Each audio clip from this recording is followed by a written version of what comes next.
Dave is back at it here to give everyone another Game of Thrones Season 6 episode review video. Before I get into that, though, pretty important if you're not caught up to the point where I am in rewatching or watching Game of Thrones, or you're just not entirely sure, then you definitely need to take the initiative and pay attention to the episode's title, which, of course, I'll mention, as well as put in the description for you. If that has to be the case and you're not caught up, it would be my suggestion that you don't watch this video any further just to avoid any potential spoilers. This will be Game of Thrones Season 6, Episode 7. Title of this episode is called The Broken Man.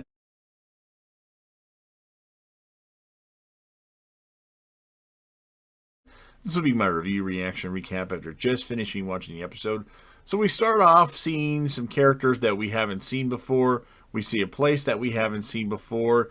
And then we see some characters carrying what looks like tree lumber. And there's a couple people carrying each one. And then we see one giant long tree lumber piece and one person carrying that particular piece of tree lumber. And then we see that it is none other than the Hound. Sandor Clegane is back, and he has actually survived his encounter or fight with Brienne of Tarth and is now living with his rescuer, a warrior whose name is Ray. He's a Septon, apparently, and a band of villagers constructing a sept. So, Jon, Sansa, and Davos secure the allegiance of the wildlings after Tormund reminds them of their debt to Jon Snow for saving them at Hardhome, and points out that the Boltons will indeed wipe them out if they do nothing at all. So they can refuse to help Jon, but eventually they'll be a casualty of war anyway. So they also secure an allegiance of House Mormont when Davos warns the young lady Lyanna Mormont of the dangers the White Walkers pose, but only secure a very small number of men, as Bear Island, House Mormont is very small, but hey, at least they got something. And they are unable to secure the allegiance of House Glover, with Lord Robert Glover pointing out how Robb Stark failed to protect his home and family from the Ironborn, Theon and his rage. But Jon and Sansa are only able to add a few hundred extra soldiers to their army, but Jon insists that they attack Winterfell as soon as possible before the Boltons rally more forces and the weather turns on them. Sansa, unable to change Jon's mind, begins writing a letter to an unknown party. I think I know who that is, even without knowing the episode ahead of time.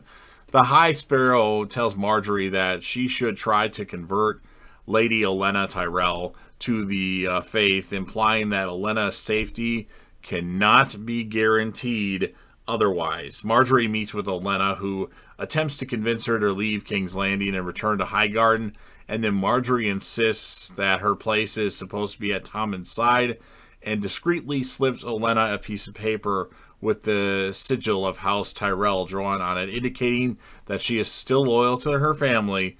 And then after this, Olenna agrees to leave. Now, Cersei confronts Olenna and tries to convince her to stay and fight the Sparrows. Olenna points out that they have already lost and blames the Sparrows' rise to power on Cersei's lack of foresight. Despite having no allies in King's Landing, Cersei decides to stay and fight. Theon and Yara take the Iron Fleet to Volantis to take on supplies. Yara encourages Theon to regain his confidence to help her take the Iron Islands, or just slit his wrist and commit suicide, and reveals that she plans to take the Iron Fleet to Meereen and forge an alliance with Daenerys Targaryen before Euron reaches her. So Arya secures passage back to Westeros, but is subsequently attacked by the Waif in the guise of an elderly woman. Arya does escape by jumping into a canal, but is left critically wounded. Jaime and Bronn lead the Lannister army to Riverrun and witness the Blackfish calling Lothar Frey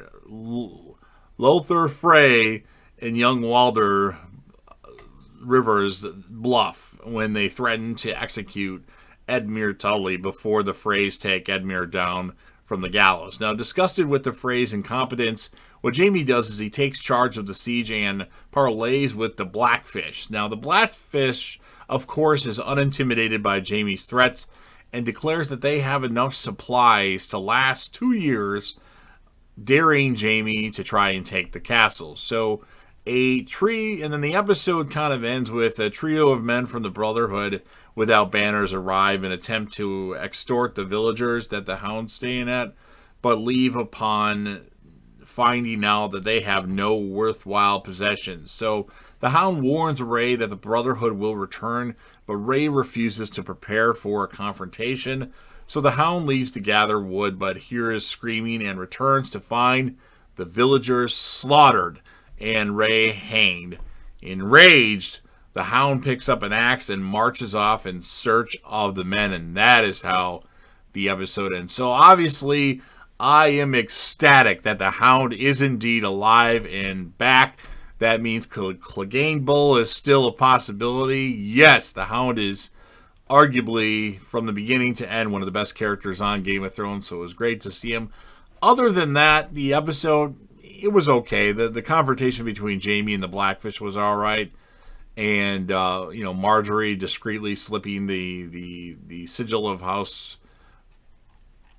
her house, Tyrell, to Lady Olenna. So that's what I liked.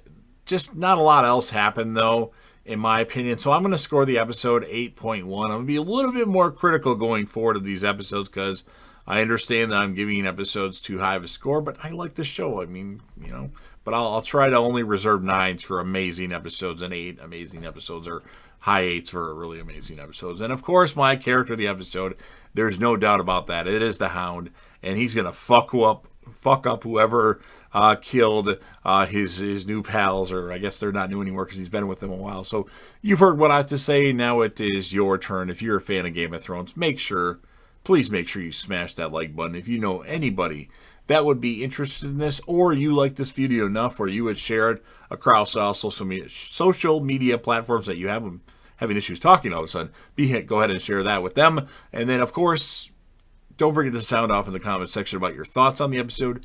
Who would you give the character of the episode to? And what would be your score of this particular episode? And then, last but certainly not least, I want to grow the channel. That's the ultimate goal. So don't forget to hit that sub button, subscribe to the channel, join the team, show your damn support, and be a part of something special. And JDev will return.